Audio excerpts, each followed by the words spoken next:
మ్, నా పేరు Vavilipalli Shyamsundar Rao, doctorate in Andhra university.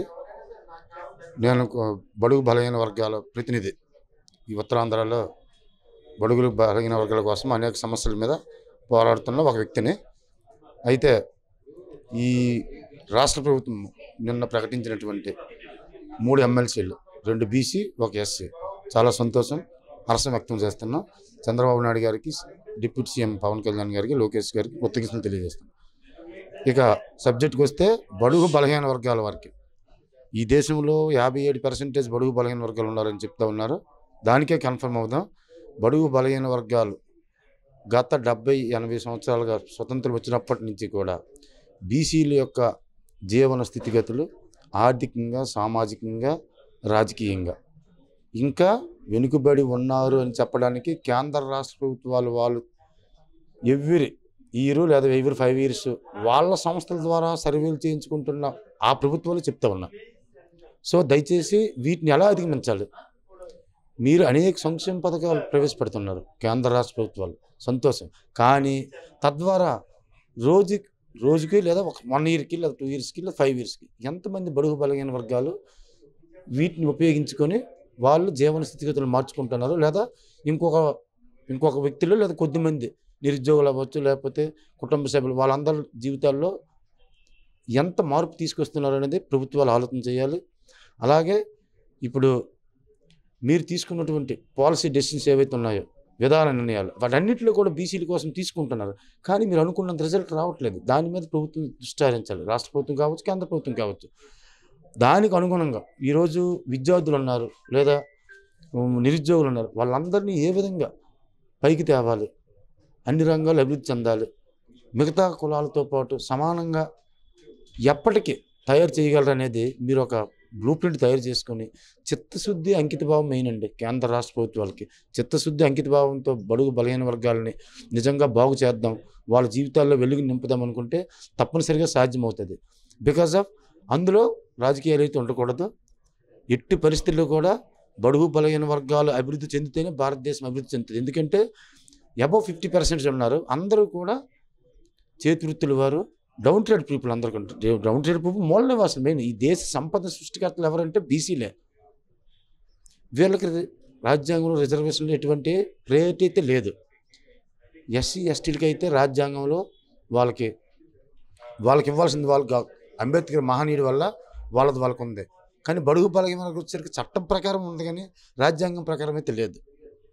So ఇవన్నీ కూడా కేంద్ర రాష్ట్ర ప్రభుత్వాలు ఆలోచన చేసి బడుగు బలహీన వర్గాలు వారిని నిజంగా మీరు బాగు చేయాలి, వాళ్ళ జీవన స్థితిగతులు మారాలి, వాళ్ళ యొక్క రాజకీయ, ఆర్థిక, సామాజిక ఎదుగుదల ముఖ్యం అనుకుంటే మరిన్ని పథకాలు ముందుకు తీసుకొచ్చి వాళ్ళని భాగస్వామ్యం చేసి వాళ్ళని ముందుకు తీసుకెళ్తే తప్పనిసరిగా ఏ ప్రభుత్వాలైనా సరే వాళ్ళే అండుంటారని చెప్పి నేను తెలియజేసుకుంటున్నాను. పీతాన్ ప్రసాద్, రాష్ట్ర బీసీ సంఘం కన్వీనర్. ప్రస్తుతం కేంద్ర రాష్ట్ర ప్రభుత్వాలు బీసీల అభివృద్ధికి బడ్జెట్ పెంచాలని, ముఖ్యంగా కూటమి ప్రభుత్వం ఏర్పడిన తర్వాత బీసీలకు పెద్దపీట వేయడం హర్షణీయం. ఉదాహరణకు ఇప్పుడు 5 ఎమ్మెల్సీల్లో కూడా రిజర్వేషన్ వర్గాలకు ముగ్గురికి బీసీలకి కేటాయించడం కూడా కూటమి ప్రభుత్వానికి మేము థ్యాంక్స్ తెలియజేస్తున్నాం. అదేవిధంగా బీసీల బడ్జెట్ని పెంచడం కూడా వారికి మేము ప్రత్యేక కృతజ్ఞతలు తెలియజేస్తున్నాం.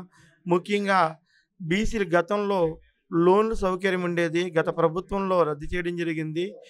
ఈ కూటమి ప్రభుత్వం వచ్చాక ఇప్పుడు లోన్స్ ఇవ్వడానికి ఇంకా మళ్ళీ డేట్ ఎక్స్టెండ్ చేసి ఈ నెలలో కూడా లోన్స్కి ఆదరణ పథకం కానీ, అలాగే ₹1,00,000 పారిశ్రామిక యూనిట్ల పథకాలు కానీ ఇవన్నీ కూడా వారు లోన్స్ ఇవ్వడానికి ముందుకు వచ్చారు. కూటమి ప్రభుత్వం వారికి ప్రత్యేకంగా థ్యాంక్స్ తెలియజేస్తున్నాం. అలాగే నామినేటెడ్ పదవుల్లోని స్థానిక పంచాయతీ రిజర్వేషన్లో కూడా కూటమి ప్రభుత్వం రిజర్వేషన్ ఏర్పాటు చేయడం, అలాగే గీతా కులాలకి కూడా ప్రత్యేకంగా వైన్ షాపుల రిజర్వేషన్ కల్పించడం పట్ల రాష్ట్ర ప్రభుత్వానికి థ్యాంక్ చేస్తున్నాం. ఇంకా ఎన్నో పథకాలను కూడా కూటమి ప్రభుత్వం ఏర్పాటు చేయాలని చెప్పి మనస్ఫూర్తిగా కోరుకుంటున్నాం. నా పేరు భోగి రమణ, విశాఖ పార్లమెంట్ ఉమ్మడి జిల్లా అధ్యక్షులుగా నాకు నియమితుగా ఆర్ కృష్ణయ్య గారి ఆధ్వర్యంలో జరిగింది.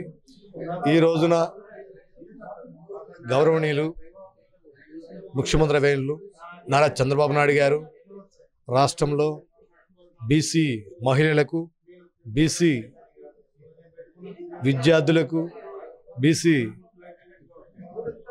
బీసీ నాయకులకు, అలాగే బీసీ సంఘాలకు, అలాగే విద్యార్థులు అందరూ కూడా నారా చంద్రబాబు నాయుడు గారు ఎన్నో కార్యక్రమాలు చేయాలని ఆయన ముఖ్య సంకల్పంతో ఈరోజు బీసీలకు పెద్దపీట వేస్తున్న విషయాన్ని రాష్ట్ర ప్రభుత్వం చూస్తూనే ఉంది. అయినప్పటికి కూడా రానున్న రోజుల్లో బీసీలకు ఇంకొక 50% మనకు పెంచుండి మహిళలకు ఇంకా వాళ్ళకి చేయూతిచ్చినట్టే సమయం కనిపిస్తూనే ఉంది. అలాగే ఇప్పుడు ఉద్యోగులకు సరైన సమయంలో వాళ్ళకు కూడా రిజర్వేషన్ కల్పించాలని మేము కొద్దిగా రిక్వెస్ట్గా ప్రభుత్వాన్ని మేము డిమాండ్ కాకుండా రిక్వెస్ట్ చేస్తూనే ఉన్నాం. అలాగే మా నాయకులు ఇంకా యువ నాయకులు ఏపీ డిప్యూటీ సీఎం అయినటువంటి పవన్ కళ్యాణ్ గారు కూడా బీసీలకు అనేక విధాలుగా చేయూతనిస్తారనే విషయాలు ఎన్నో సభలో కూడా చెప్పడం జరుగుతుంది. రానున్న రోజుల్లో బీసీలకు అన్ని రాయితీలు కల్పించాలని మేము ప్రభుత్వాన్ని కోరుకునే ఉంటున్నాం. మహిళలకి ముఖ్యంగా మహిళలకి మాత్రం రిజర్వేషను, అలాగే రాజకీయంగా వాళ్ళ ప్రతి విధాలు కూడా మహిళలకి ఫస్ట్ పీట ఇవ్వాలని వాళ్ళ తరపున మేము చెప్పడం జరుగుతుంది.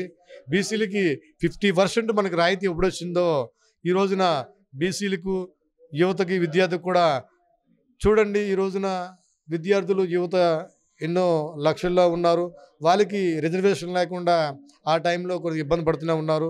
రిజర్వేషన్ కల్పించమని ప్రభుత్వాన్ని డిమాండ్ చేస్తూనే ఉన్నాం.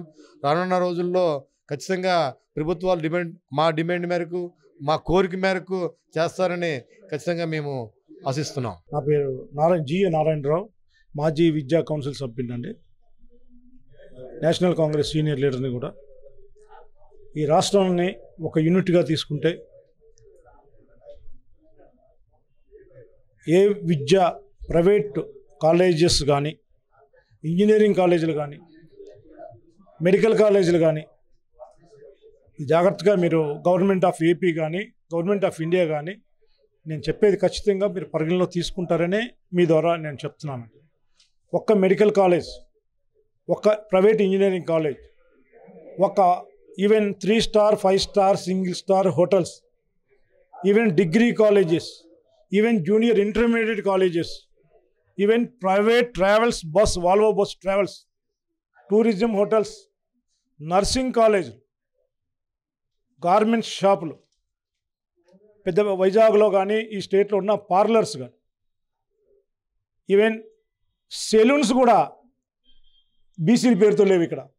ఇప్పుడు నేను చెప్పిన ఏ రంగంలో కూడా ఒక్క బీసీ ఈ రాష్ట్రంలో దేంట్లో కూడా ఒక బీసీ లేడు. ఎందుకు జరుగుతుంది ఇది? ఒకవైపు ఏమో బడ్జెట్లో లక్షల కోట్ల నిధులు మీరు ప్రతి బడ్జెట్లో బీసీ సంక్షేమానికి, బీసీల అభివృద్ధికి అని మీరు కేటాయిస్తున్నారు. ఒక ఇంజనీరింగ్ కాలేజ్ ఉందా బీసీది మేనేజ్మెంట్ తోటి? ఒక మెడికల్ కాలేజ్ ఉందా? ఒక నర్సింగ్ కాలేజ్ ఉందా? ఒక స్టార్ హోటల్స్ ఉన్నాయా? ఒక నర్సింగ్ హోమ్ ఉందా? ఒక ఇంటర్మీడియట్ కోచింగ్ సెంటర్, ఇంటర్మీడియట్ కాలేజీలు ఉన్నాయా? 3 స్టార్ హోటల్, సింగిల్ స్టార్, కనీసం రోడ్డు కాంట్రాక్టర్లు అయినా ఒకళ్ళు బీసీలు చేస్తున్నారా? శానిటేషన్ కాంట్రాక్టర్ అయినా బీసీలు చేస్తున్నారా? ఎందుకు ఇలా జరుగుతుంది? ఈవెన్ వైన్ షాపులు కూడా ఒక బీసీల పేరుతో లేదు. దీని మీద పూర్తిగా ఎందుకు ఈ పారిశ్రామిక రంగంలో, ఈ ప్రధాన రంగంలో బీసీలు భాగస్వామ్యులుగా లేరు? ఇది లోపం ఎక్కడ జరుగుతుంది? బీసీలు అంటే మీరు ఒక ₹1,00,000 ఇస్తే ఆ ₹1,00,000తోటి వాళ్ళు పారిశ్రామికవేత్తలుగా తయారైపోతారా? ఒక మహిళకి ₹1,50,000 ఇచ్చేస్తే ఆ ₹1,50,000తోటి ఆవిడ పారిశ్రామిక రంగంలో ₹1,00,00,000 ఉత్పత్తిని సాధిస్తుందా? ఇది ఎట్లా సాధిస్తుంది? ముఖ్యమంత్రి గారు కూడా అడుగుతున్నా, చేతులైతే దండం పెట్టారు. మంచి ముఖ్యమంత్రి గారు, మీ విజన్ బాగుంది. నిజంగా డెవలప్మెంట్ అంటే జరిగితే మీ ఈ 5 ఇయర్స్లో కూడా ప్రతి మహిళ పారిశ్రామికవేత్తగా ఎదగాలనే మీ పిలుపు మహిళా దినోత్సవం రోజు సాకారం అవ్వాలంటే ఇన్ని రంగాలలో కూడా బీసీలు ఎందుకు లేరు అనే దాని మీద మీరు మేధోమథనం చేసి, విశ్లేషణ చేసి, సైంటిఫికల్ డేటా తెప్పించుకొని సూక్ష్మంగా మీరు వెళ్ళకపోతే మీ ఆశయాలు ఎప్పుడు కూడా మాటల రూపంలోనే ఉండిపోయే ప్రమాదం కూడా ఉందని మీ ద్వారా తెలియజేస్తున్నాను. Thank you sir.